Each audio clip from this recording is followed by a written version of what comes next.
ದೇಶದ ಆಗರ್ಭ ಶ್ರೀಮಂತ, ದೇಶದ ಮೂಲೆ ಮೂಲೆಯಲ್ಲಿ ಭಕ್ತರನ್ನ ಹೊಂದಿರುವಂತಹ ದೇವರು ಅಂದ್ರೆ ಅದು ತಿರುಪತಿಯ ತಿಮ್ಮಪ್ಪ. ಇಂಥ ಕುಬೇರನಿಗೆ ಇಲ್ಲೊಬ್ಬ ಕಳ್ಳ ಆತನ ಹುಂಡಿಗೆ ಕೈ ಹಾಕಿಬಿಟ್ಟಿದ್ದಾನೆ. ತಿರುಪತಿ ತಿಮ್ಮಪ್ಪನ ಸನ್ನಿಧಾನದಲ್ಲಿ ಕಳ್ತನ ಅಂದ್ರೆ ಒಂದು ಕ್ಷಣ ಶಾಕ್ ಆಗುವಂಥ ವಿಷಯನೇ. ಯಾಕಂದ್ರೆ ಅಲ್ಲಿ ಸೆಕ್ಯೂರಿಟಿ ಅಷ್ಟು ಸ್ಟ್ರಾಂಗ್ ಆಗಿದೆ. ಲಕ್ಷಾಂತರ ಜನ ಬಂದರೂ ಕೂಡ ಬಹಳ ಸ್ಟ್ರಾಂಗ್ ಆಗಿ ಸುಭದ್ರವಾಗಿ ಅಲ್ಲಿ ಸೆಕ್ಯೂರಿಟಿಯನ್ನ ನಿಯೋಜನೆ ಮಾಡಲಾಗಿರುತ್ತೆ. ಅಂತಹ ದೇಗುಲದಲ್ಲೇ ಕಳ್ಳನೊಬ್ಬ ಕೈ ಚಳಕವನ್ನ ತೋರಿಸಿದ್ದಾನೆ. ಪೊಲೀಸರ ಸರ್ಪಗಾವಲಿರುವಂತಹ ಗೋವಿಂದನ ಹುಂಡಿಗೆ ಕನ್ನ ಹಾಕೋದು ಅಂದ್ರೆ ಸುಮ್ಮನೆ ಮಾತಲ್ಲ.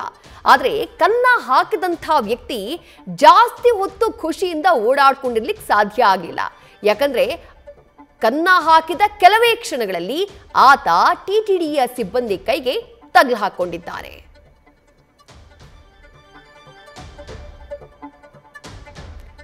ಇನ್ನು ತಿರುಪತಿ ತಿಮ್ಮಪ್ಪನ ಆಲಯದಲ್ಲಿ ಕಳ್ಳತನ ಮಾಡಿದಂತಹ ವ್ಯಕ್ತಿಯನ್ನ ತಮಿಳುನಾಡು ಮೂಲದವನು ಅಂತ ಗುರುತಿಸಲಾಗಿದೆ.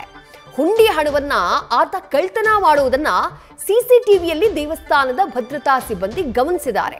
ತಕ್ಷಣ ಆತನನ್ನ ಹಿಡಿದು ವಿಚಾರಣೆ ಮಾಡಿದ್ದಾರೆ. ಆಗ ಆತನ ಹೆಸರು ವೇಣುಲಿಂಗ ಅಂತ ಗೊತ್ತಾಗಿದೆ.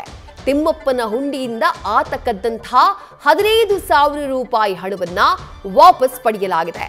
ಇನ್ನು ತಿಮ್ಮಪ್ಪನ ಹುಂಡಿಯಲ್ಲಿ ಕಳ್ಳತನ ಆಗಿದ್ದು ಇದೇ ಮೊದಲೇನಲ್ಲ. 2015 ಮಾರ್ಚ್ 24ನೇ ತಾರೀಕು ಕೂಡ ತಿಮ್ಮಪ್ಪನ ಸನ್ನಿಧಿಯಲ್ಲಿ ಇದೇ ರೀತಿ ಕಳ್ಳತನ ಮಾಡಲಾಗಿತ್ತು. ಆಗ್ಲೂ ಕೂಡ ಕಳ್ಳನನ್ನ ಅರೆಸ್ಟ್ ಮಾಡಲಾಗಿತ್ತು ಅನ್ನುವಂತ ಮಾಹಿತಿ ಇದೆ.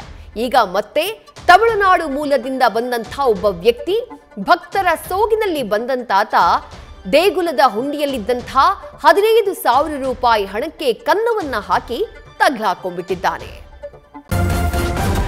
ನ್ಯೂಸ್ ಫಸ್ಟ್ ನಿರ್ಭೀತಿಯಿಂದ ನಿಮ್ಮ ಪರವಾಗಿ.